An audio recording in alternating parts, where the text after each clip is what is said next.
Thank you very much again, Bhaskar. It's been a great 2 days, and I really have enjoyed being here. And it's been a fantastic meeting where I got to learn a lot. And I really thank Bhaskar and his team for actually making it happen. Okay, take care.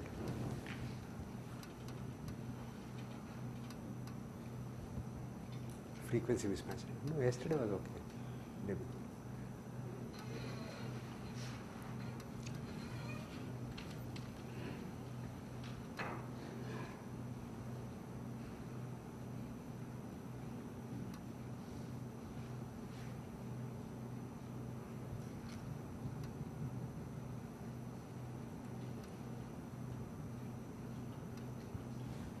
No waves now, so. Yeah, great. Okay, thank you very much.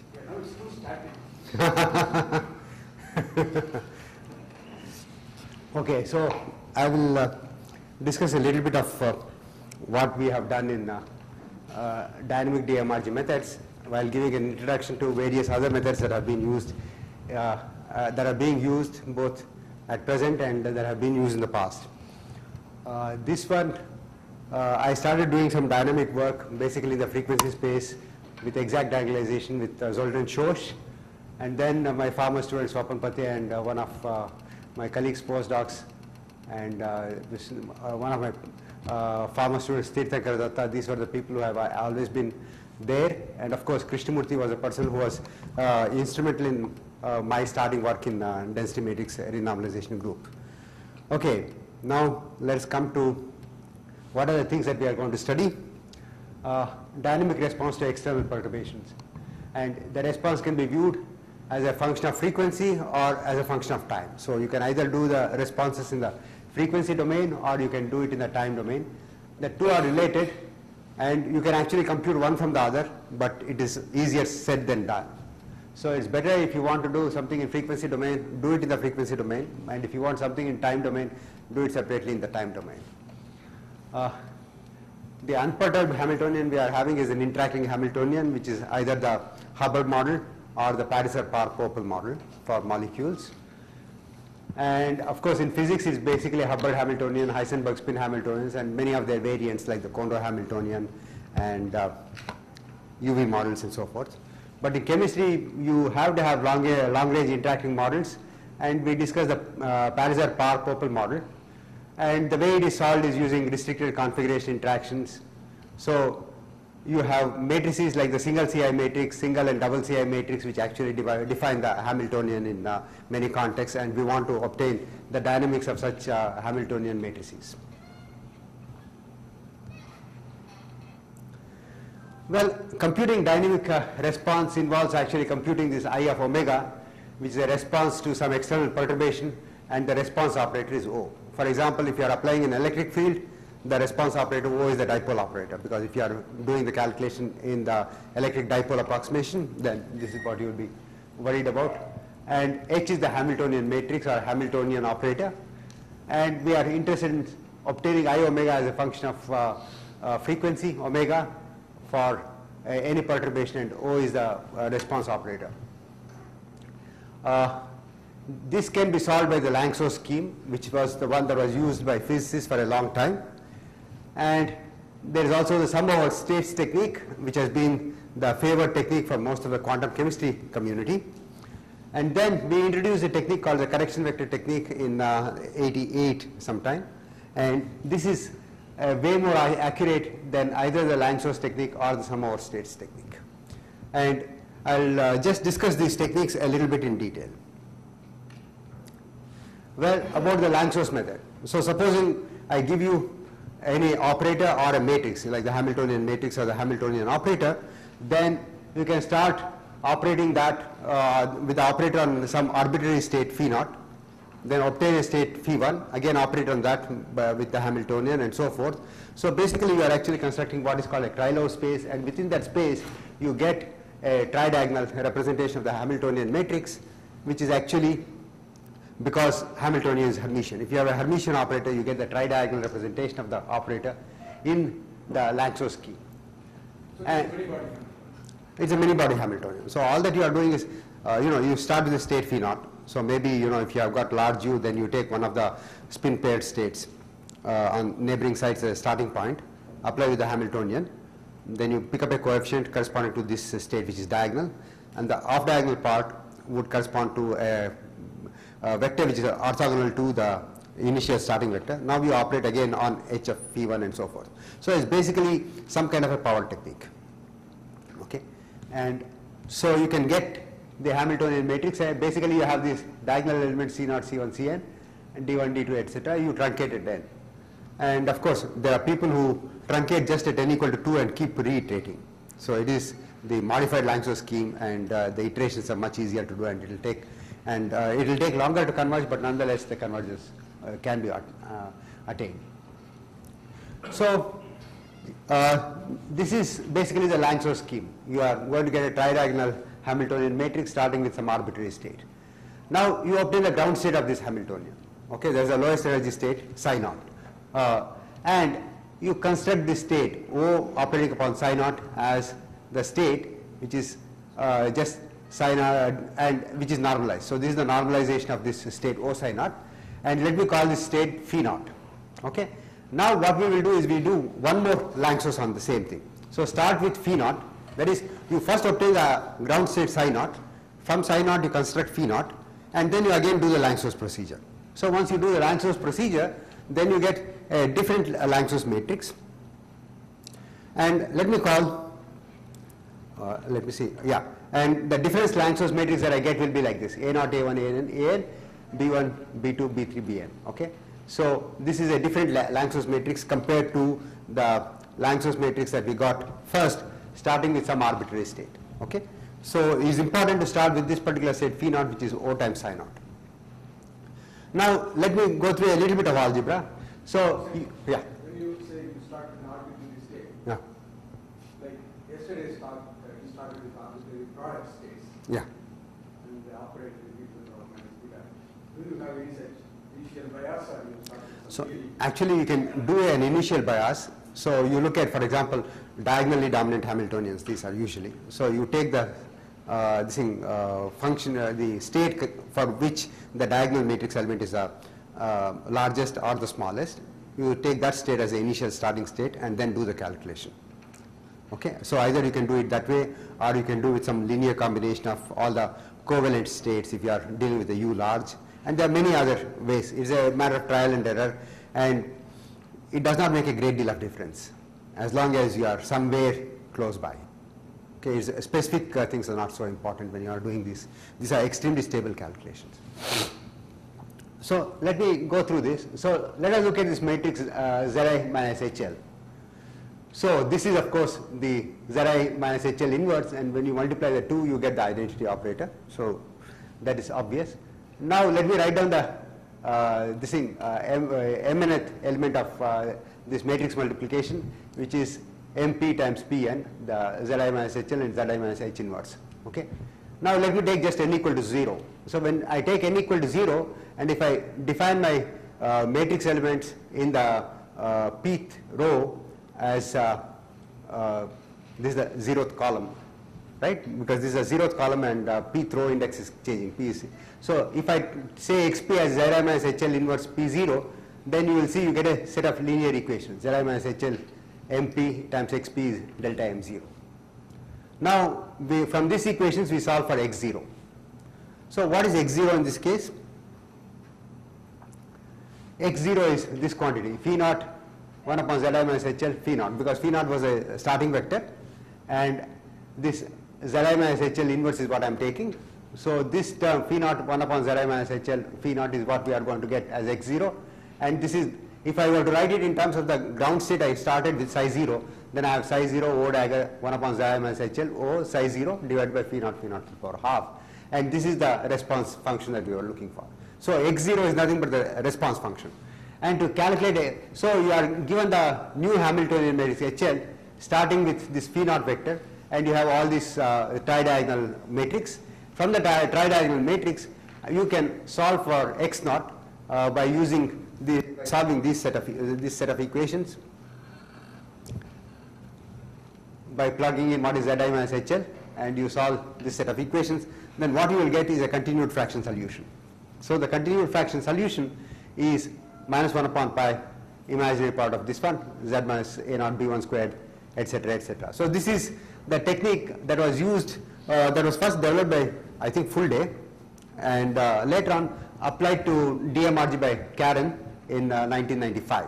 So this was, she applied it to Heisenberg spin chain, and she studied this one. And the advantage is that once you get this matrix, you can keep changing z value and then obtain I omega corresponding to whatever z that you want, because z is nothing but E naught plus h cross omega plus I epsilon. So DMRG has not come in so far. DMRG has come in because Karen Hallberg did this calculation. In your presentation. In my presentation, the DMRG has come in simply because the Hamiltonian matrix that I started with can be a DMRG Hamiltonian matrix. Okay, so this Hamiltonian matrix that I had, for which I get the tridiagonal form, this can be the DMRG, you can construct this from the DMRG matrix. So if you are given the DMRG matrix in whatever basis, the DMRG basis, you can construct a tridiagonal matrix, which is the Lanczos, and then you can do all the steps that I told you in order to get the frequency dependent response. So that's what actually Karen did for the DMRG, within the DMRG framework. So she started with the DMRG matrix, obtained the tridiagonal form, obtained the ground state, and from the ground state she started with a new function and constructed this matrix, and from this matrix as a continued fraction she got the response functions. Okay, so this was just straightforward extension of the DMRG method to this one. Lanczos is really fast. Numerically it is fast because once you get the Lanczos matrix, then you can keep plugging in different frequencies and get the entire spectrum I of omega. It is quite straightforward. But in quantum chemistry literature, people have to calculate I omega. Like for example, you want to calculate polarizabilities, or you want to calculate nonlinear polarizabilities and so forth. So when you want to do that, what people do is just introduce some of states, dissolve the, use the identity operator here in terms of the eigenstates of the Hamiltonian, and then you can just write down the whole, this expression I of omega in this form, which is just psi 0 O dagger excited state O psi 0 divided by the energy denominator. So this is going to give you the I of omega response function. And what people used to do in quantum chemistry techniques was what was called the sum over states technique. In the sum over states technique, you are given the Hamiltonian matrix, you obtain many eigenstates, usually about 100 or 200 or whatever it is the number of eigenstates, obtain the matrix element psi 0 O dagger, this is the excited state that you have got, and then explicitly form this summation. Of course, this is an uncontrolled approximation, there is a truncation involved, and incidentally even in the Lanczos scheme there is a truncation involved over and above the DMRG truncation, because the DMRG matrices are usually of the order of about 100,000 or 200,000 by 200,000 kind of matrices, because if you keep a DMRG cutoff of like 500, then you will have a really huge space, because it is 16 times 500 squared, so that is something like 4 million. And even if you specialize the case to a Hilbert space that you want, from the 4 million you are going to have maybe at least 500,000 or a million by million matrix, and the Lanczos matrix that you are going to construct is typically about 1,000 by 1,000 matrix. So from something like 1 million states, you have actually truncated to about 1,000 states. So there is a truncation involved even in the Lanczos scheme. And in this scheme, the truncation is even more severe because it is very difficult to keep 1,000 states, obtain 1,000 excited states. So Ramses, you don't actually need all the excited states, right? For example, if this O has some dipole selection rule of some sort, then I will only need those excited states which dipole Correct. coupled. Correct. But the point is that when you have even those spaces are pretty huge. Okay, because if you have a 1 million states, then the dipole selection rule is going to break it up only into about 500,000 and 500,000. Okay, because you have the one which is odd under inversion and one which is even under inversion is what you are going to look at.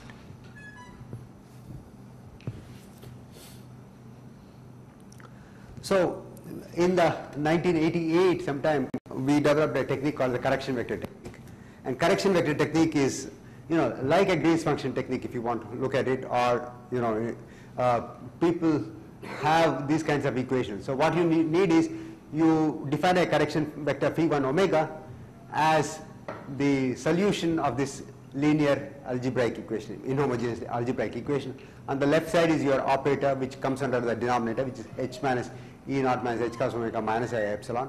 Operating upon phi1 omega is going to give you O times psi naught. Psi naught is a ground state, you know the ground state.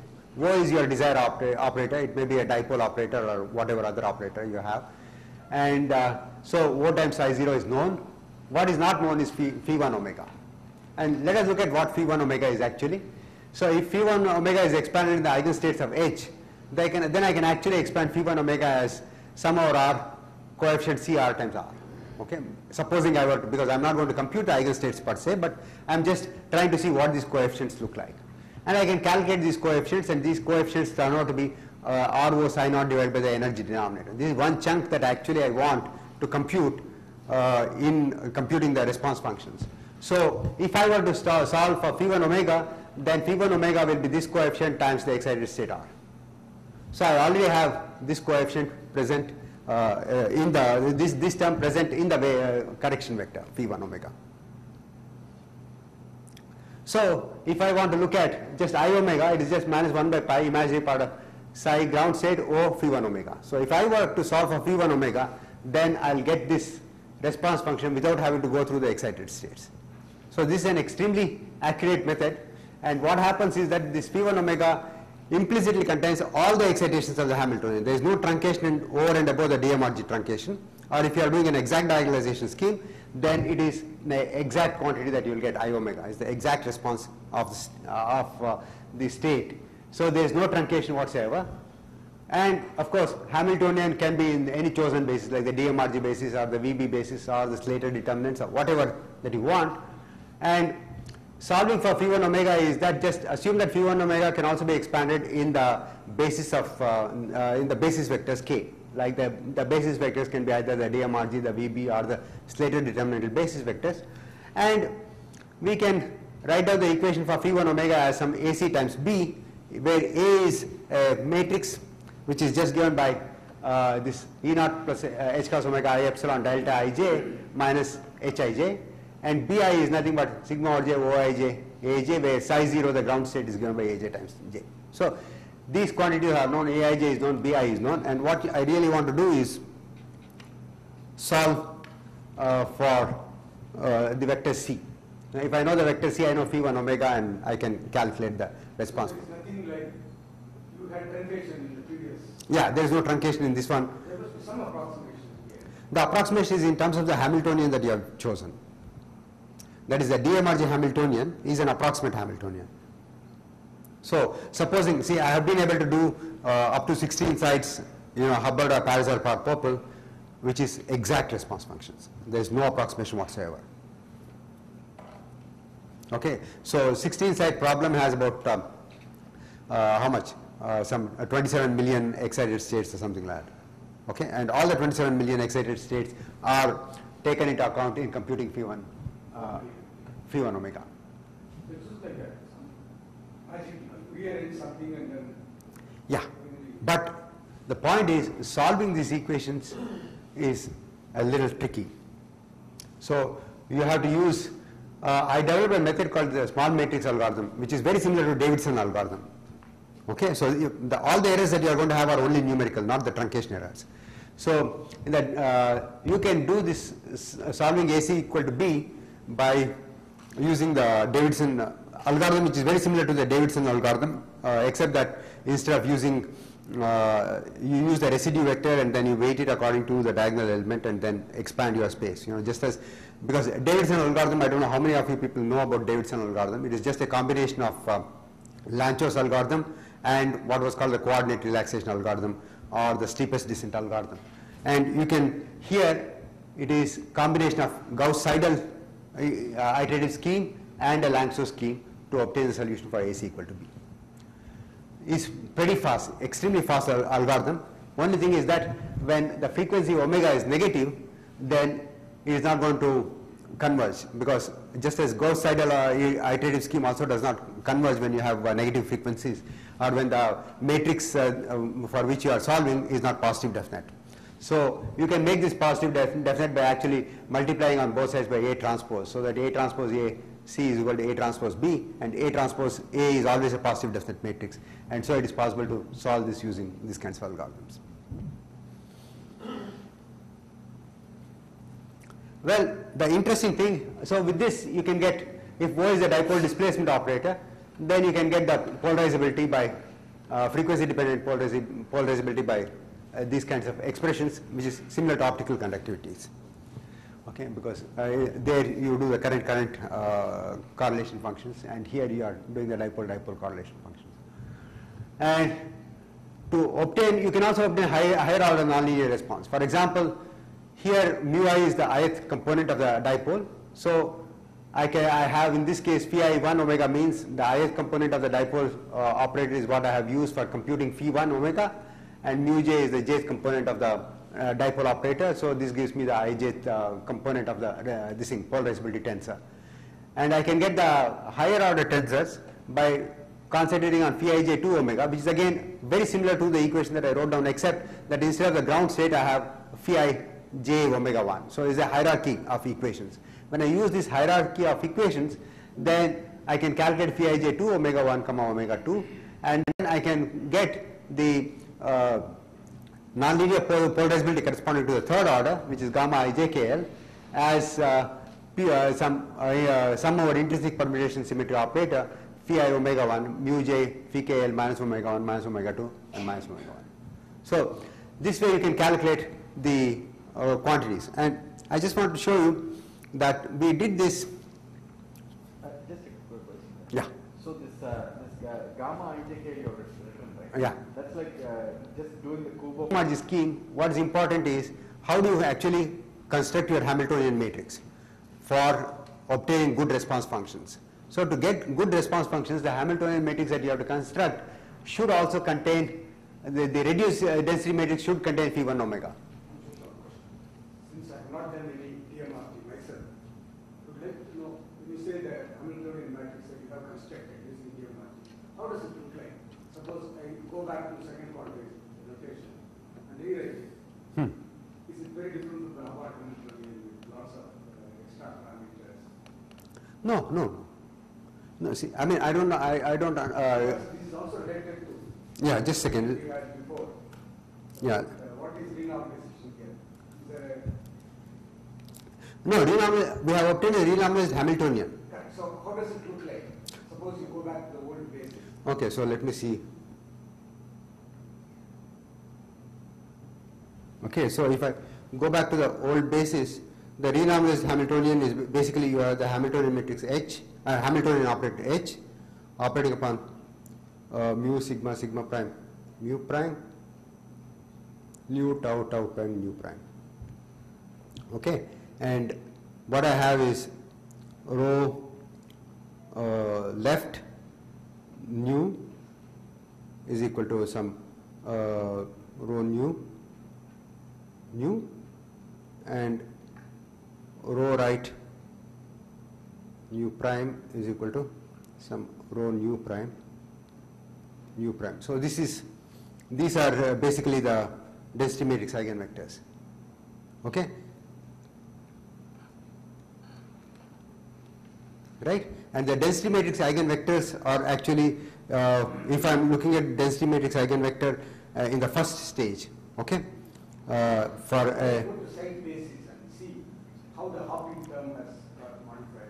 the hopping term has got modified in the following sense. Okay, Like it doesn't generate long range hopping. no, it does not generate long range hopping. The only way the hopping term has come into picture is the following. That is, look at, for example, your Hamiltonian was A dagger I, AI plus 1 sigma sum over I comma sigma plus Hermitian conjugate, right? So you have some T. So now this A dagger I, AI plus 1 is now expressed as a matrix in a mu nu basis, and you don't do anything to T. Okay, so for example, suppose, My question is, Ah. like when you do RG in statistical mechanics, like Ising model, yeah, you start with nearest degree interaction mm, and do one decimation. Yeah. You generate next layer is like so on. So you generate a whole class of coupling constants. Yeah. So something like that must be happening. See, the coupling constants in our case are nothing but the Hamiltonian matrix elements. But that's too general. No, just a minute. Because the only thing that you are working with are matrices. So every time you are transforming the matrix. Okay? So you start with a matrix which is. So you don't take effort to go back to the site basis. No, the site operators are now expressed as matrices again in the DMR, in the density matrix eigenvectors. But in principle, it's possible to go back. It is possible to go back. So when you go back, that is when you get the matrix product states. And for the Hamiltonian also. Yeah, because the matrix product states are written in terms of the raw basis, like sigma 1, sigma 2, etc. And I then, remember there was a very early work by Jorge Bash. yeah, He wanted to apply RG to Hubbard Hamilton. yeah, He did some kind of very simple bond moving tree. And he did generate some T prime hmm. and also some extra pairs neighbor interaction term and so on. So there is no such. No, there is no such. See, when you are actually doing the energy-based calculations, the DMRG, which used to happen before, so you would have some 3 sides here and some 3 sides here, sorry, and you will replace them by a new site, Right. Then how can you say? and the interaction between the new sites will involve hopping of the long range. And so it will involve hopping from, for example, this site to this site. Okay, because the eigenstate consists of all the things. But here in this case, what you are doing is not that one. You are only replacing the Fock space by the density matrix eigenvectors. And since you are truncating the Fock space, here the using the density as the criterion, so you get a same dimensional Fock space every time, independent of the size of the system. And for every site operator that you have can now be rewritten in terms of the Fock space that you have chosen at that time. So in your language, Yeah. in the usual RG you have the notion of fixed point. Yeah.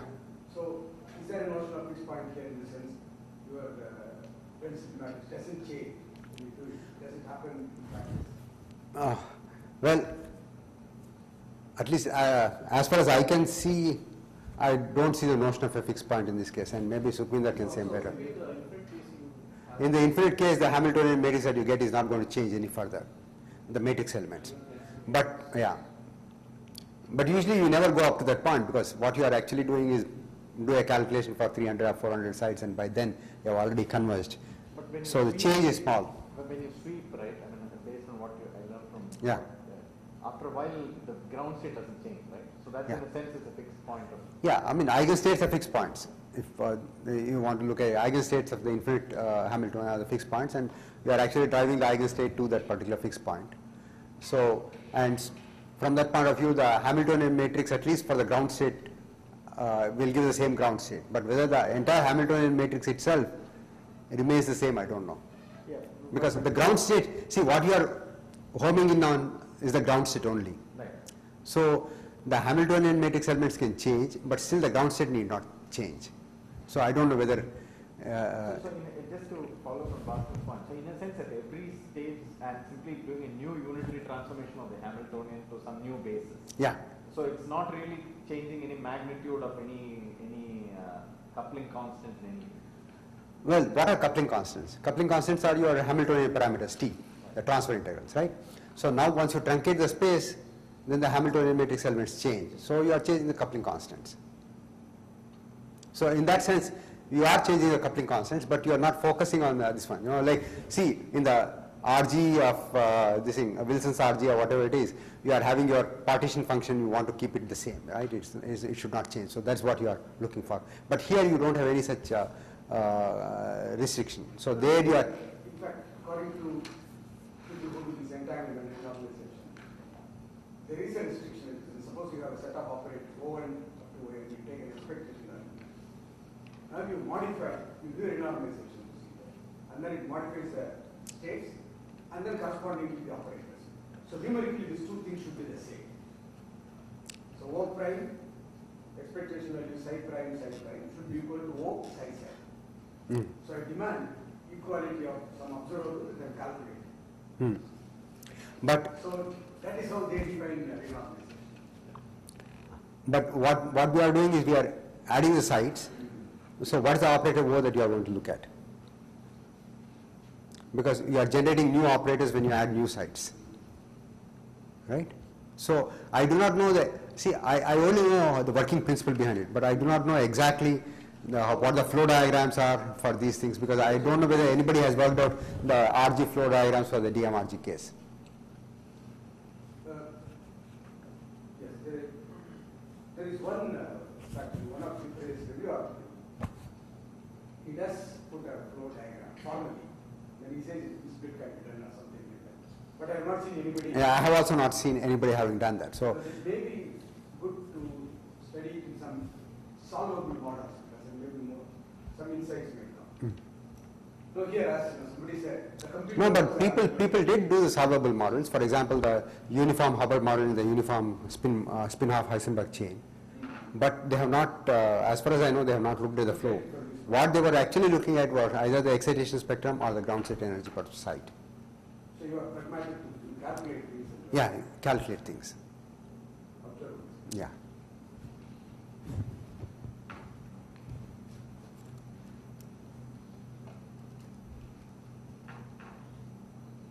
Maybe some of these issues may become clear in this talk. So the important thing is when you actually construct the density matrices, you must take the density matrices to have representation of the phi 1 omega, that is a response function. So what you do is you take the ground state density matrix and the density matrix corresponding to phi 1 omega and take the average of those. So you get an average reduced density matrix and do the calculation. And when you use the average density matrix, then the phi 1 omega has a very good representation in the space, and so your accuracy goes up. The point is this method is far more accurate than the Lanczos scheme, except that is much more compute intensive, because you will have to do separate calculations, solve the Ax equal to b kind of inhomogeneous linear equations for every frequency omega.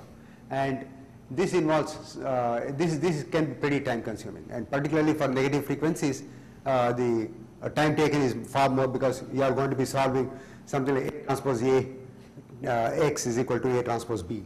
So it's a far more involved calculation. So this is something that we, for Hubbard and Parasite-Parr-Pople kind of models, we developed this technique in '88 because we were interested in nonlinear optics at that time, and later on used the same procedure for the DMRG calculations. And I just want to show you how good the DMRG is.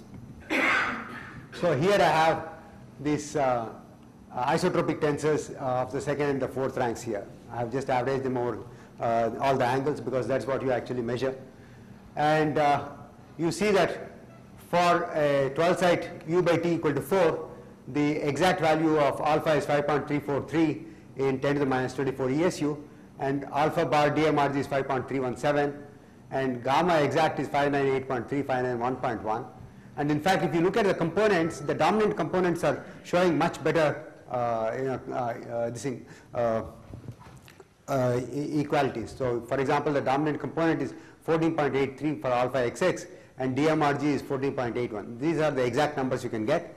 And similarly, gamma is 2873 versus 2872 is embarrassingly extremely close. So this method has now become fairly common practice, because what happened was, after we published our work, then there was also a paper by White and Kuhner, who also showed that for their use it was good. And then Jeckelman and others have, now people in the DMRG community use routinely the correction vector technique instead of the Lanczos technique for calculating the response functions. And here are some results for different values of u by t as a function of length. And you see that when u by t is large, then there is going to be a saturation in the gamma values much more rapidly. So it looks like the correlations tend to suppress the fluctuations which are responsible for dipole oscillations. Your method, this correction vector method, is it being used by people who want to calculate electron spectral functions in R-space? Because they have very similar thing. You have C dagger C. Yeah, correct. So do they use this method? So there are lots of numerical efforts also Yeah, but I have not seen that. I have not kept track of that one. Because my old methods used to do like the chemistry said, take uncaged. Some out states. But Yeah, some out states is a extremely uncontrolled approximation. so people may not be familiar with this. Yeah. But this one is using a DMRG. Since you get it for all the excitations of the DMRG space that you have chosen, so these are extremely accurate accurate values. So here is some other results for value of gamma average as a function of for the UV models. And since I'm focusing more on the method, I don't want to go into that one. So I'll just give you a brief summary of what the frequency space DMRG technique is. You can compute all the response functions within the DMRG scheme. The main methods are the Lanczos method and the correction vector method. Lanczos method is less accurate but fast, but correction vector method is very accurate but compute intensive. And you can go to higher orders much more easily in case of correction vector methods compared to the Lanczos method, because with the correction vector methods you can go to second order response, third order response and so forth, so much more easily. Exactly the same formalism will work.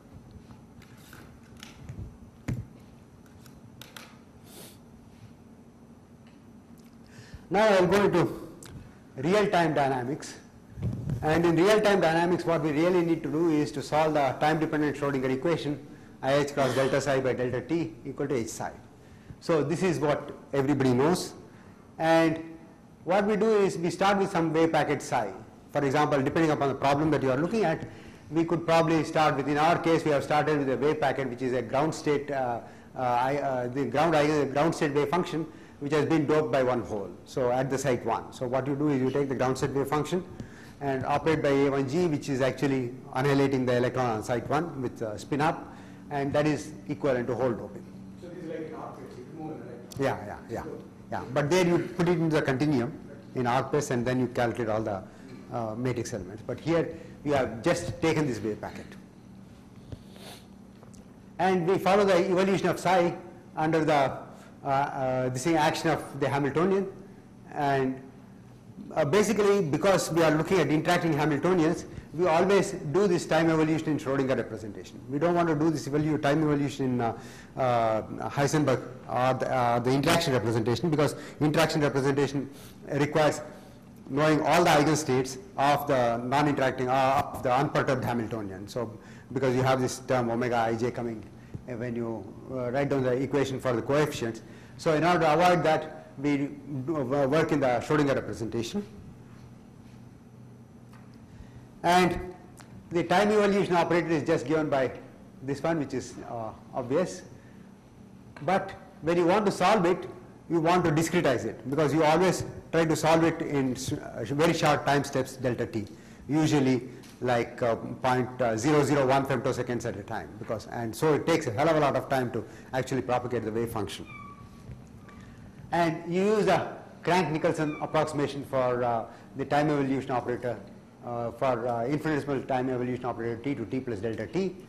This can actually be understood in the following way, that is, I take the wave function at psi t plus delta t, backward propagate in time by delta t by 2, and I take the wave function psi t at time t and then forward propagate it by time delta t by 2. The two should be equal. So that's how I'm going to force unitarity on my wave function, on my time propagation operator, because unitarity is important because you want to preserve the norm. Of course, you can also normalize it in some sense, but it is important to preserve the norm, and that's why you solve this equation. And if you express psi t plus delta t and psi t as well as the Hamiltonian in a certain basis, then once again this becomes nothing but a set of algebraic equations Ax equal to b. B is the known thing on the right side because you know the wave function at time t and you also know the Hamiltonian matrix. What is not known is the wave function at time t plus delta t, which is given by x, and of course you have the matrix 1 plus I h delta t by 2.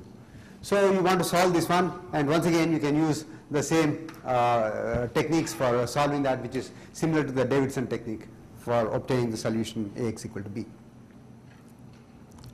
But this solving every time these linear algebraic equations is time consuming.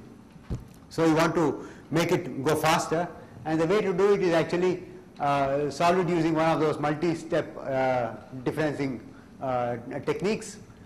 And in this one, what you do is you try to get an expression for e to the power minus I 2h delta t by h cross by actually doing just a Taylor series expansion. Once you make the Taylor series expansion and substitute for h squared in this one, then you operating on the initial state psi 0, you will get psi t plus 2 delta t is roughly equal to psi t minus 2 delta t minus of psi t minus psi t minus delta t and psi t plus delta t. So if you know the wave function at times t minus delta t, t plus delta t and t minus 2 delta t, that is at 4 time slices, then you know how to go to the next time slice, which is t plus 2 delta t, because you are going from t plus delta t to t plus 2 delta t using information of the wave function at t plus delta t, t minus delta t, and t minus 2 delta t. And this is very fast because it only involves one sparse matrix multiplication, and this is extremely accurate. Of course, Crank-Nicolson is also extremely accurate, and this is much faster technique.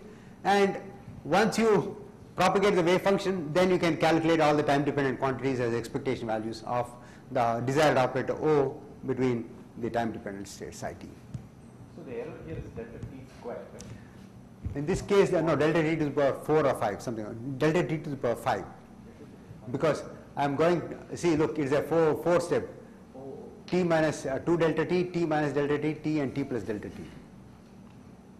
Okay, so it must be of order delta t to the power 5. But your approximation of this exponential is, Okay, this is extremely fast. So if you are doing time evolution, probably this is a better way of actually going around. Okay, let's see which was the first time dependent calculation that was done, DMRG calculation. It was done by Casalia and Marston, and this was in the year 2002. So they were trying to actually look at the tunneling current between of just one interacting site between two leads.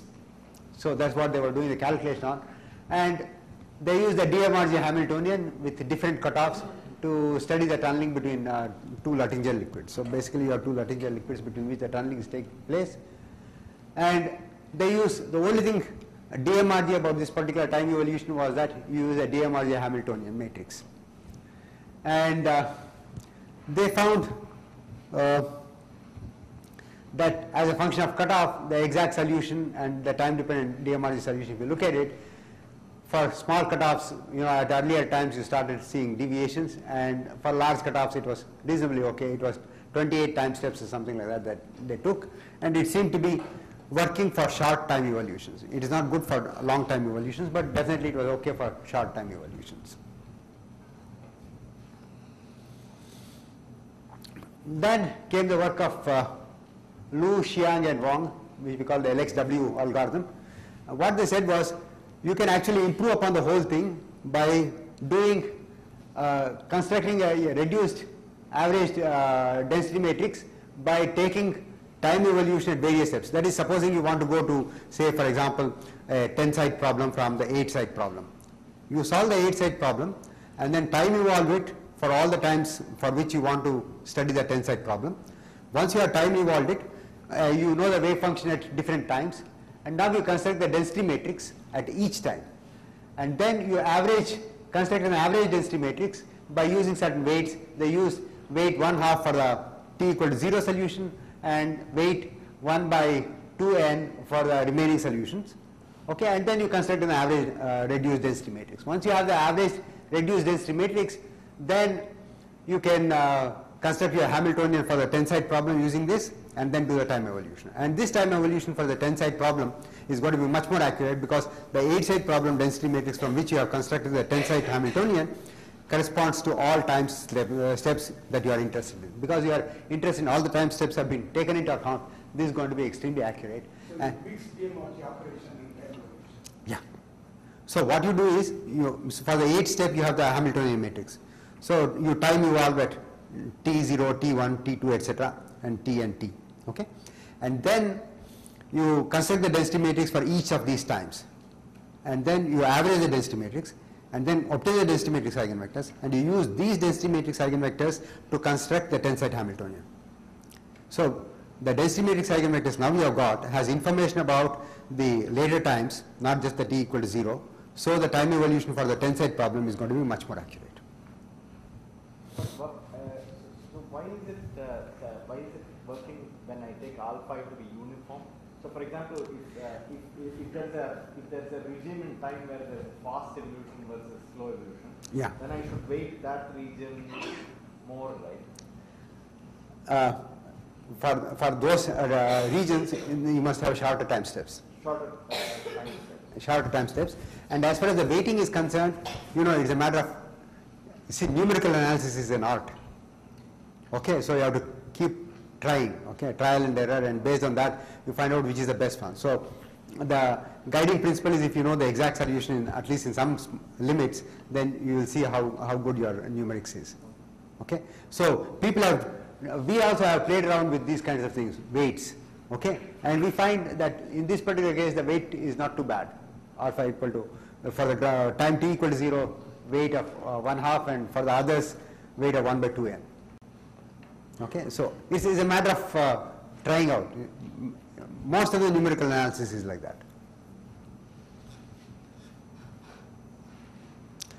The main drawback is extremely time consuming. See, what they do in these cases is only infinite DMRG. They don't do the finite DMRG algorithm. And it is very time consuming because you have to time evolve at every size, system size. So if you want to know what the time evolution is for a 100-site problem, and you start from a 4-site problem, you have to time evolve over all the steps at 4 sites, 6 sites, 8 sites, 10 sites, like that. So you are actually doing a lot of work in order to get the time evolution of the final problem, 100-site problem.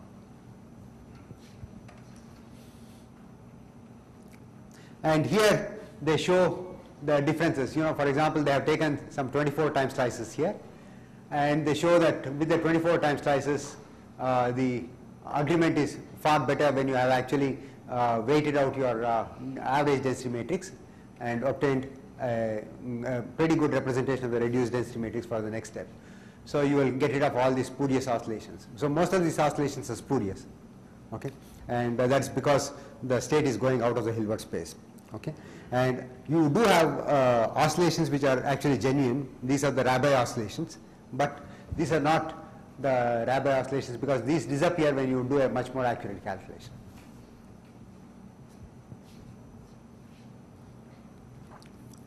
And then there was this technique due to Schmidt-Eckert based on what is called a Krylov space technique. What is Krylov space? Krylov space is nothing but you take your any vector x, and then you operate by Hamiltonian on that vector x, you generate a new vector. Make this new vector orthogonal to the old vector, then you have x if the initial vector was x0, now you have x1. And then x2 you can get by operating on h on x1 and then making it orthogonal to x0 and x1. So like that you can generate a space which is obtained by actually operating by the Hamiltonian operator on a starting state repeatedly. Now what you can do is you can obtain a matrix representation of your Hamiltonian in this particular space, and that becomes a Krylov space representation of your operator H. And in this one, what they did was also interesting. That is, they take the initial wave packet and they expand it in a few low-lying states of the Hamiltonian. So you are given the wave packet size 0, and given the Hamiltonian, they also know the various low-lying eigenstates, maybe 5 or 10. So they know ground state, the first excited, the second excited, and so forth. So this wave packet size 0 is first projected onto these states, which is the ground state, the first excited, the second excited, and probably the 10th excited state.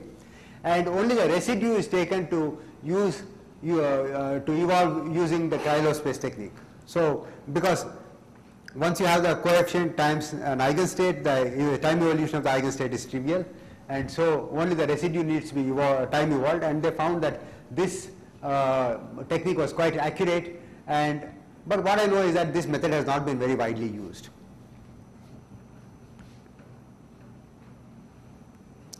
And then there was, yeah. You are doing this wave packet dynamics Yeah. with this spin charge coupling in mind. Yeah, that is what we studied. Tirthankar studied Maybe spin. you can give a motivation. Yeah. For wave packet dynamics. Now, wave packet dynamics you can study for various things. For example, you want to find out the tunneling current, how it varies with time. Supposing you are you start, yeah, you just, it's basically non-equilibrium dynamics is what you are going to be worried about, okay? So supposing I take my 2 leads and the central site or whatever it is, and introduce chemical potential difference between the 2 ends, then the electrons start flowing from one end to the other. So you want to find out the dynamics of the electron flow, or you want to find out the current. Okay, so that is one kind of problem that people have studied. Another kind of problem is what we have studied, which is spin charge separation as a function of correlation strengths and as a function of the range of correlations and so forth. So I will come to the other problem, but I thought I'll spend more time on the techniques because people were more interested in the DMRG techniques. So that's why I'm focusing more on the techniques. And I want to give an introduction to various kinds of different techniques that people have developed, because for the time-dependent case, there is no, like they say, there are several ways to skin a cat. So, like that, you have different ways of actually solving the problem. Okay, so that's why I'm trying to focus on various other things. So this was one, and the other one is actually based on a bipartite lattice. So supposing your Hamiltonian is a bipartite lattice with only nearest neighbor transfer terms, then you can actually break up your Hamiltonian into H1 plus H2. H1 is this thing, transfer term or the Hamiltonian, which involves site, an odd site and an even site, and H2 is one that involves an even site and an odd site. So this will contain like H1 2, H3 4, H5 6 and so forth, and this will contain H2 3, H4 5, H6 7 and so forth. And the nice thing about that is if you are only having nearest neighbor interactions transfer, then all the terms within this group commute and all the terms within this group commute, and because of that you make very little commutation error when you expand these kinds of operators, exponentials of these operators. So you use a Trotter decomposition. You take e to the minus IHT by h cross and you write it as e to the minus IH delta t by h cross times n. So this is the Trotter formula, which becomes exact in the limit n tending to infinity. And you write down for a small time slide delta t, this one in this particular form, h1 delta t by 2, h2 delta t, h1 delta t by 2. Then the error you are making, the Trotter error in the expansion is of the order of delta t cube. So if you keep delta t fairly small, then your Trotter error is acceptable. So now what you do is, given an initial DMRG state, I want to do a time evolution. So if I want to do the time evolution, the given initial state is this one. Okay, some coefficients. This is actually a problem which corresponds to n plus 1, n plus 2, ln minus. So this is actually a L-side problem. Okay, so here I have the density matrix eigenvectors for the left part, and then one new site, another new site, and then the right part. Okay, and these are the coefficients that I've got. Now if I want to do a time evolution of this one, what I'll do is I'll just time evolve the bond, which is sigma n plus 1 and sigma n plus 2. Okay, so that's only, I only concentrate on the bond which is connecting the two new sites. So I am trying to do a finite DMRG calculation. So once I've gone to the infinite DMRG and got the state from the infinite DMRG, what I'll do is I'll start from the middle, and the middle has got n plus 1 and n plus 2 sites, which are bare sites. Not put, their states have not been put in the density matrix eigenvectors. Only density matrix eigenvectors that you have are that correspond to the left and another correspond to the right, and these two new sites are bare sites. Because of that, you can write down the exponential operator for this particular n plus 1 comma n plus 2 as u sigma, as a matrix, a 4 by 4 matrix if it is a spin-half problem, or a 16 by 16 matrix if it is a fermionic problem. So this sigma n plus 1 and sigma n plus 2 are the states corresponding to the site n plus 1 and site n plus 2. So are tau n plus 1 and tau n plus 2. So now all you do is you have to just multiply this into that one in order to update that particular bond. So I get a new state chi bar delta t, which is the psi at 0 being updated such that only the bond between n plus 1 and n plus 2 sites has been translated in time from 0 to delta t. Okay, from time 0 to time delta t I have translated it, and the translation just involves this matrix multiplication. That is the multiplication of this coefficients with the matrix corresponding to the time evolution operator only for those two sites n+1 and n+2. And now what I'll do is I'll use the density matrix algorithm and shift this whole thing to one step to the right. That means what I'll do is I will convert this chi delta t, which was in this basis of mu n, tau n plus 1, tau prime n plus 2 and mu prime L minus n minus 2 to mu n plus 1, that is I have translated by one side from mu n to mu n plus 1, and then tau n plus 1 now becomes sigma n plus 2 and sigma prime n plus 3, and this one has been reduced by one side. So now I have exposed two sides which are n plus 2 and n plus 3. Earlier I had exposed n plus 1 and n plus 2. Now I am exposing the sides n plus 2 and n plus 3, and I time evolve this one by using the operator corresponding to these sides n plus 2 and n plus 3, which is u sigma n plus 2 sigma n plus 3 tau n plus 2 tau n plus 3. Okay. So bond by bond I am trying to time evolve. Okay. And I can continue this process all the way to the right and then go back and forth, so that I have done one time evolution which has taken me from time 0 to time delta t, because I have exhausted all the bonds in the system. That is, using the zipping in and zipping out mechanism for the finite DMRG, I have exposed one by one the new sites in pairs, and then I have time evolved each one of these pairs states and obtained the time evolution chi delta t. So the process is neat, and you can, the first state that you get, the final state that you get when you time evolve all the bonds is psi delta t, and this can be continued for the next time slice and so forth. The only problem is that it's only very, very limited, because you are only working with Hamiltonians which are bipartite Hamiltonians with only nearest neighbor interactions. So it's a very limited Hamiltonian and of limited appeal. So I don't see many papers based on this one. So instead of real-time evolution, we do imaginary evolution. Yeah. So we will use that as well on the DMRG one. That they have done it? Yeah, okay. They have done the imaginary time evolution, because this work was basically done by Tirtho. Yeah. So Yeah. how well does this very inefficient in comparison to regular DMRG cheaper? They are comparable? Okay. So, At the same time, same number of states. Time is longer. see, I think Davidson algorithm is one of the best that you can think of. Okay, and I have not come across, see, I tried many other techniques, including this Karp-Arnoldo kind of thing for diagonalizing the many-body Hamiltonians. None of these techniques are as fast, because just that, this algorithm somehow, the Davidson algorithm is both stable and very fast, and has been used in quantum chemistry literature for almost 40 years now. Is I think 1975 algorithm. And in the physics, they were using basically Lanczos algorithm, which actually started in 1950. But huh? Yeah, there's a modified Lanczos algorithm which only uses two states. Yeah, but none of those things actually compare as well with the Davidson algorithm. Davidson algorithm is probably one of the best.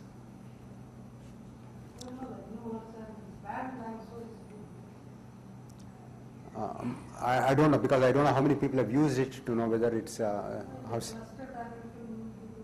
yeah, okay, but what I know is, I know the modified Lanczos where they only use two states, or else the Lanczos can be rewound, but you can also do the same rewinding of the Davidson algorithms, and Davidson algorithm is one of the most stable. You can target many excited states simultaneously if you want, whereas Lanczos is basically good for the ground state.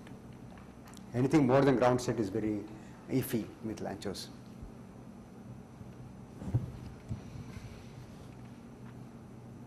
Okay, what is the basic problem with the time-dependent DMRG methods?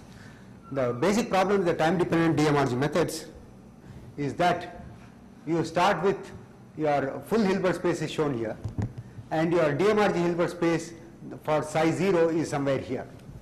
Okay, now you start time evolving it, then very quickly at some later time the wave function goes out of the DMRG Hilbert space, and because it goes out of the DMRG Hilbert space, the accuracy gets lost. So that's the reason why you cannot have long time evolutions which are accurate within the static DMRG space. So what? Even physically, when you go to some excited state, it may not have a matrix product. Yeah, it may not have a proper representation of the higher excited state will not have sufficient projection onto the DMRG space at time t0. You can always have like this what number of states you Yeah. can just expanding. I see. So in a dynamic way, you have to keep expanding the dynamic. But the only thing is that you don't know which excited states are going to enter into the time evolved state. But that you are better, you are applying a perturbation. See, what I'm saying is, supposing I start with a wave packet, which corresponds to doping hole on the first site, and I start with a Hamiltonian matrix for the subspace for which I obtain the ground state. Okay, then I don't know how much, what are the states that come in the time evolution of this doped state as compared to the excited states of the neutral Hamiltonian. So typically, how many Suzuki Trotter steps do you do? I have never done the Suzuki Trotter decomposition calculations because, but I think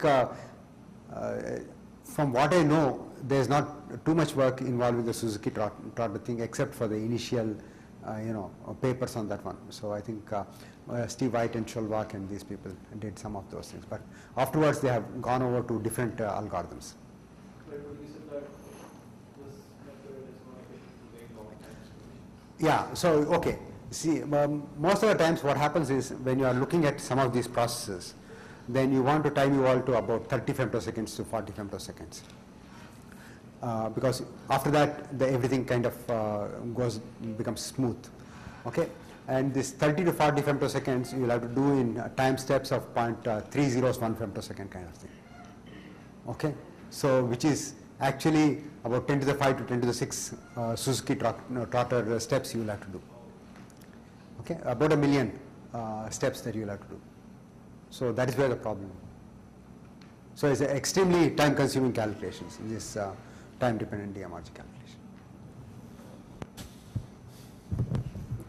So the idea behind, so because your Hilbert space of the time evolved state is very different from the initial Hilbert space, you must keep adapting your DMRG space from time to time. So every time step you have to have a new DMRG states like at psi 0, psi TP, psi T and so forth.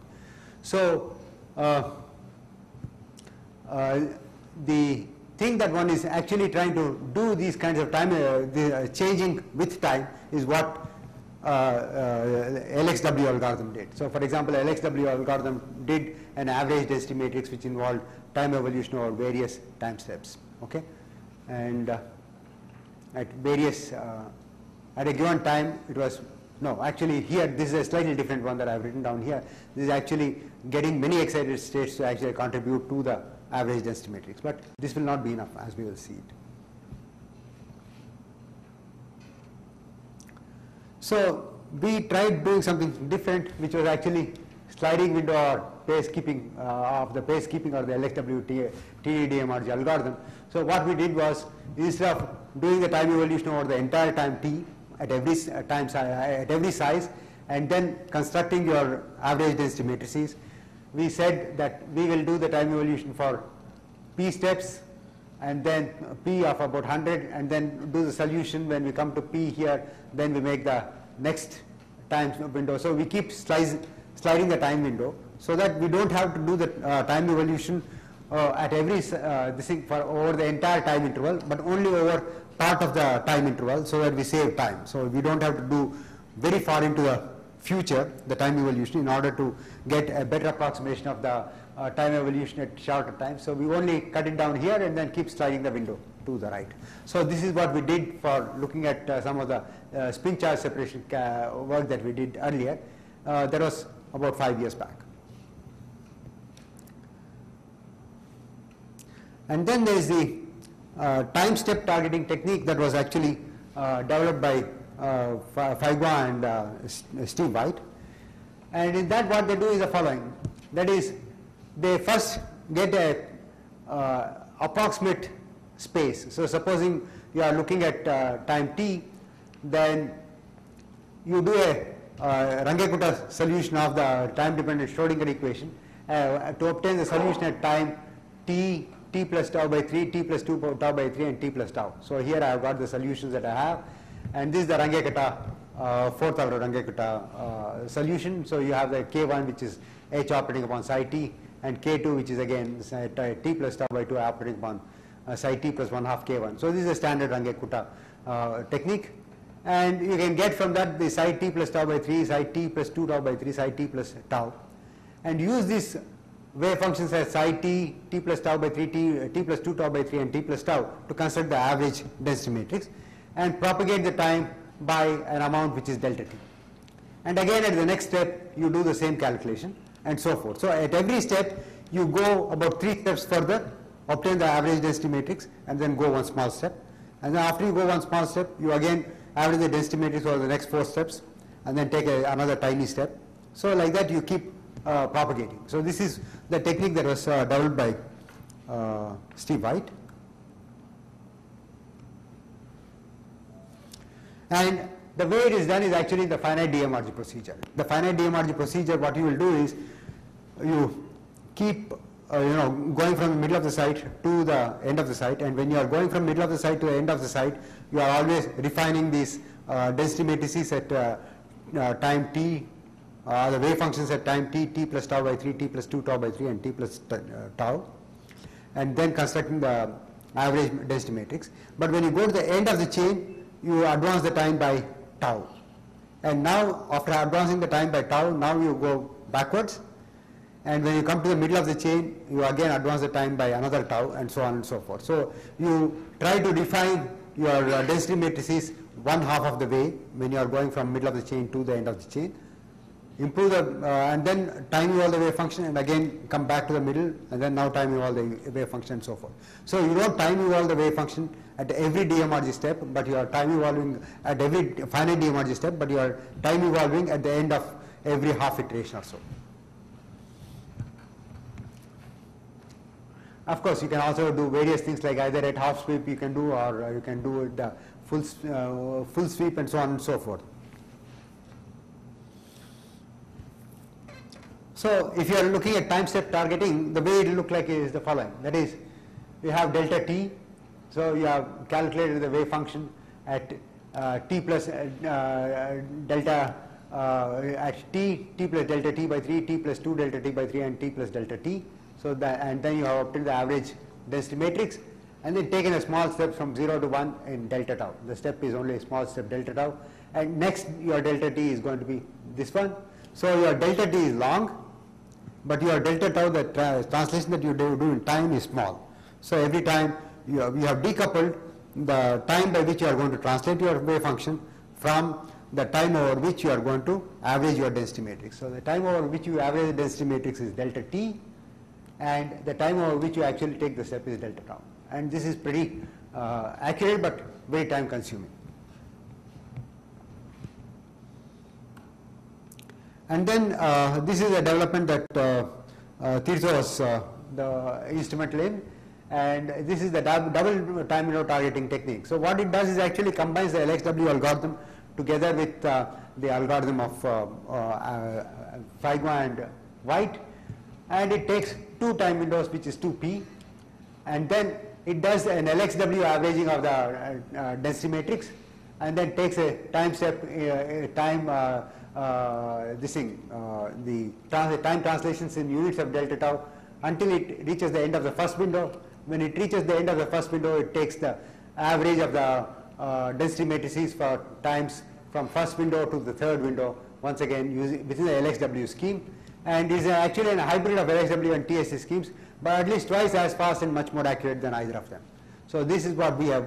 We did the calculations using both the LXW and this is Steve White's algorithm, and we found that our algorithm was faster by at least a factor of 2 and also much more accurate. A completely generalized time-dependent DMRG algorithm for any interacting one-dimensional system. So that is the thing about this one. This is for any kind of a one-dimensional system. And In this slide, I have just compared the LXW algorithm with the sliding window algorithm, the time step targeting algorithm of Aiguat and White, and then our own double time window algorithm. So it is something that I went through before. So here are some results. And I think it is rather difficult to read from a distance the curves and the details that are given here, but the important thing is that the time step that we have used, delta tau, is 0.066 femtoseconds, and we have done the calculations with M6400 and so forth, and we find that we have calculated the time taken for the time evolution of the charge at first site. So at the first site, initially you have doped by hole, so the charge comes down, and then slowly it builds up and again comes back. The hole comes back at this point and so forth. And this is, for the 14-site problem, is what we did, because 14-site problem you can do exact time evolution, model exact time evolution, and also DMRG time evolution. And you see that going to one end of the chain from site 1 to site 14, the time taken is this one. For the wave packet to return, is the time taken is this one, and you will see that it takes twice the time to come back. And slowly it kind of damps out. And this is for the spins that I here shown here, spin density S1Z at site 1 and site 14. And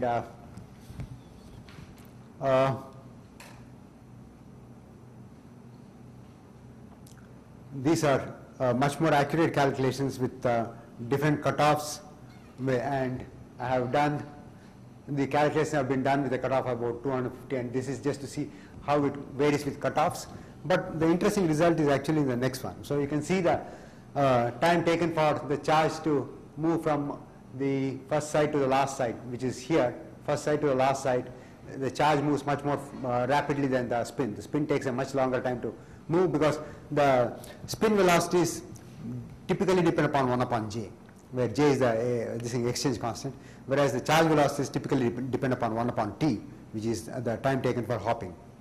Okay, so you see that as you increase u, then of course the time taken for the spin keeps will be now different from the time taken for the charge to move, and you will see here the spin velocities are much more, the charge velocities are faster than the spin velocities, and we try to look at the ratios for different chain lengths, 20, 30 and 40 sites for different values of u, and for the PPP model.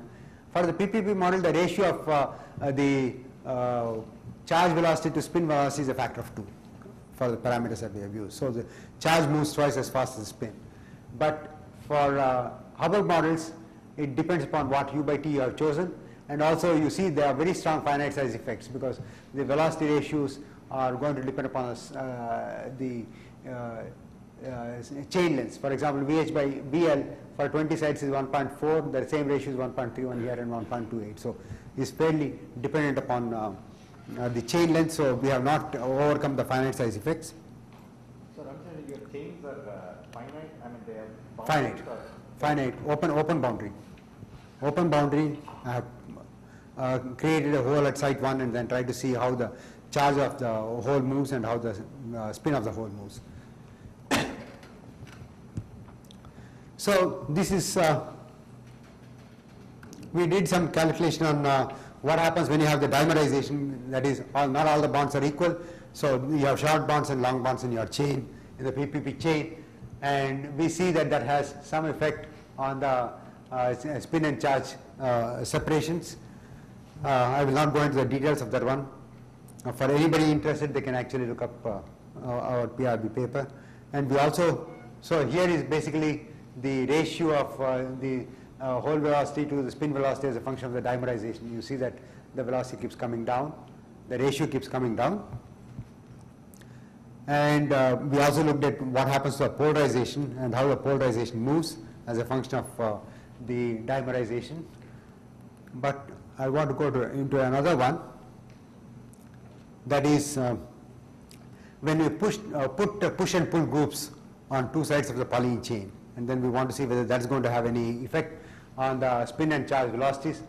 And unfortunately, the push and pull that you put is actually one electron Hamiltonian matrices. These are the site energies, and because what you are changing are the site energies, you don't see much change in the the whole of the velocity ratios. So since it is not a correlation term, it does not make much change. And we also studied another kind of system, which is what's called the polymethane imine chains, that is the CN chains. So you have the CHNH, CHN, CHN kind of system, CHNH, CHNH kind of system. And there is much more complicated, the time evolution. But our basic interest is actually in studying eventually electron-hole recombination processes in polymers, because that is the one where the dynamics of electron-hole recombination and what are the kinds of excited states you will get, and what kind of how much triplet you form, how much singlet you form, these are important. And whether light-emitting diodes, organic light-emitting diodes. And also we want to look at it from the point of view of multi-exciton generation and so forth. But these are some of the problems that we would like to work on in the future. But this was what we did, was basically kind of trying to standardize our method and show proof of principle that our method works and is very accurate. So that's the reason why we did these calculations. And just to summarize, the DMRG technique has been successfully extended to the study of real-time dynamics. Many competing algorithms exist, but all are fairly compute intensive. Analysis of the results of time-dependent studies is still not fully developed, because you have a whole bunch of oscillations, and you don't know whether these oscillations are real in terms of as Rabi oscillations, or whether these are spurious, so you have to be careful. And also, I don't know whether you can actually Fourier transform this and get the spectrum. At least when you do a not just the densities, but density correlations, you compute using the time evolution. From the density correlations, whether you can get things like the excitation spectrum is still a question. One doesn't know whether one can do that. Okay, thank you very much. Thank you, Ramsesha. Time for questions. I have a question. People traditionally used to use this time-dependent Hartree form. Yeah.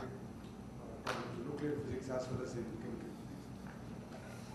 physics. Is that now not very useful? It's completely uncorrelated picture. But does it help to gain some understanding? Or how much do you gain by these new methods? Okay. It brings in new physics. No, I don't know. Let me see. I'll ask you a different question. That is, how much does Hartree fog allow you to understand the new physics of various systems that you are studying?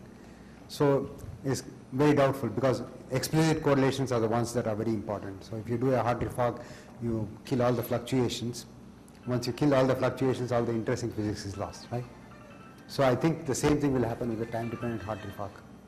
See, sometimes low energy physics is very strongly modified by correlation effects. Correct. But when it goes to excited states, they don't have sufficient time to interact. Correct. So some of these old methods might work. That's why I was... Okay, but what I don't know is that are we really interested in the high excited states in our problems, or whether we are only interested in the lower energy excitation spectrum? Because the high energy excitation spectrum, for example, would correspond to, in a Hubbard model, all the charges being on one half of the chain, very high, or like multiply doubly excited states, and doubly charged states. So no, I'm just provoking you. Yeah. I know that, for example, things like the spin and charge velocities, which are different. That will not from talk. Hartree fog. You can't get it. That's why I'm asking you, because that's the reason why It's valuable. it's valuable, absolutely, because the time-dependent Hartree fog. See, if you, many people probably might say that why do you want to do density functional when density functional theory can answer the all the questions that you have. Why do you want to do it? But my answer is density functional theory is basically an empirical Hartree fog. Okay, it does not give you any insights. So similarly, if you want to get insights, then you'll have to do. So then, related question. You mentioned about this multi-exciton prediction. Is that also a strong correlation effect? Oh yeah, because multi-exciton generation is basically generation of the triplets from a singlet. So, and the triplets must be such that the singlet energy must be high enough to create two triplets. Triplet energies should not be too low. If it is too low, then the voltage of the open cell voltage of the solar cells, organic photovoltaic cells will come down. So you want to keep the voltage about 1 volt. So you want the triplets at about 1 volt, but you want to have the singlets about 2 volts. So maybe, I'll just make one comment about, see, I thought that the strong correlation effects are very, for some specific systems at low temperatures and so on. But recently, and also Dr. Ramsesha, that even in solar energy problems, normally you shine light, one photon creates one exciton. Basically, 1 electron hole pair. one electron hole pair, and then you separate them and then producing current. But there are situations in which one photon can produce 3 excitons. Not directly. That directly. What happens is you excite it to the highest singlet state, and there are low-lying triplet states so that you can get more than 1 triplet. So, for example, 1 singlet exciton can create 2 triplet excitons. And if these triplet excitons separate, you get two electrons and 2 holes. So, which means the current becomes double. So solar energy becomes. But as long as the voltage of the triplet state is high enough that you don't lose in terms of voltage, then the power you generate is twice. It's amazing. It's a pure strong correlation. Yeah. So when we write project, we'll say solar energy. Absolutely. And you will get a lot of money. All the money is under the sun.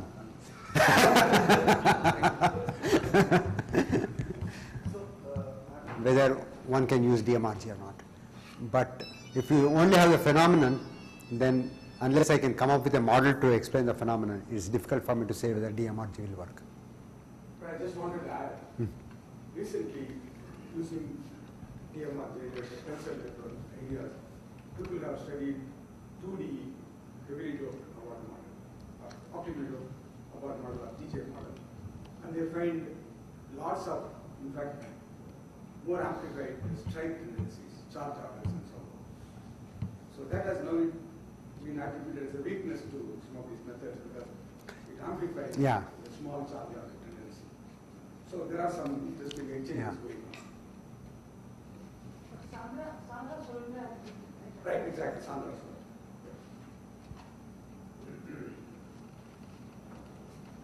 So, Concern I was talking about is capturing of time scales through such time-dependent methods.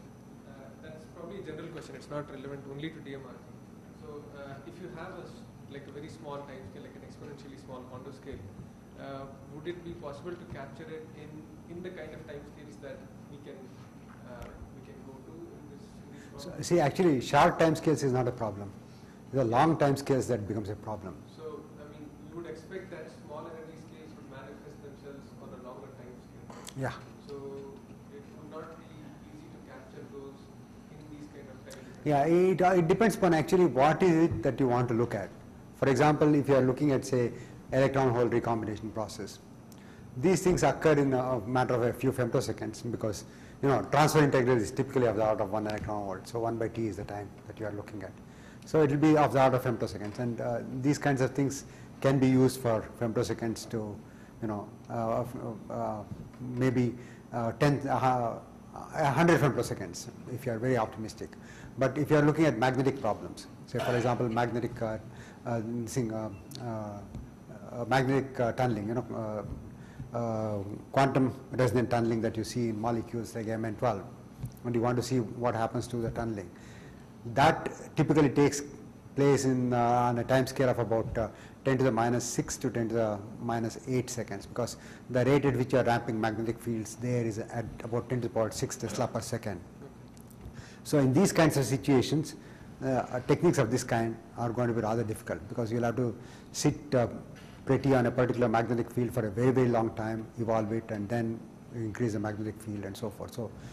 So there are problems in terms of general time evolution problem itself, but you can come up with techniques, but anything that takes more than a picosecond is going to be rather difficult. And the related question is that in the time dependence, if you do like a quench problem, Yeah. you suddenly change parameter, then would you expect that in the time scales that you Please are keep capturing, in the time scales that one can capture in these calculations, would it be possible to see the manifestation of the small energy scales? Probably. So what you are saying is, I solve my Hamiltonian for one set of parameters, and suddenly change the parameters of the Hamiltonian and want to see how the ground state is going to evolve. Right. Right? So it's a sudden approximation. Right. And Kind. in the solution of the ground state Ah. that you did it for, let's say, in the Original parameters. Yeah, for the original parameters. Let's say there is a small time scale. Ah. There is a small energy scale. I'm sorry, not a time scale, small energy scale. Would you see the manifestation of that in any way in the short time scale that you're being able to evolve? I mean, this is It's something that you have to work and see. The question is, suppose you do a sudden approximation. Yes. So what are the eigenstates? How do they project onto the spectrum here? Yeah. Correct. So if the sudden approximation you've done has a large projection on the small energy excited states that you're thinking about, then everything is gone. I think So, maybe- but there, actually, one need not go through these kinds of procedures, because once you have your new Hamiltonian, you have the eigenstates of that one, and then express your wave packet initial state in terms of the eigenstates and do a time evolution, which is much easier to do. So, I think we are keeping Yeah. things in good time. Yeah, okay. Thank you once again for having us talk. Two talks. So we'll adjourn for tea and we'll come back at 11:30 unless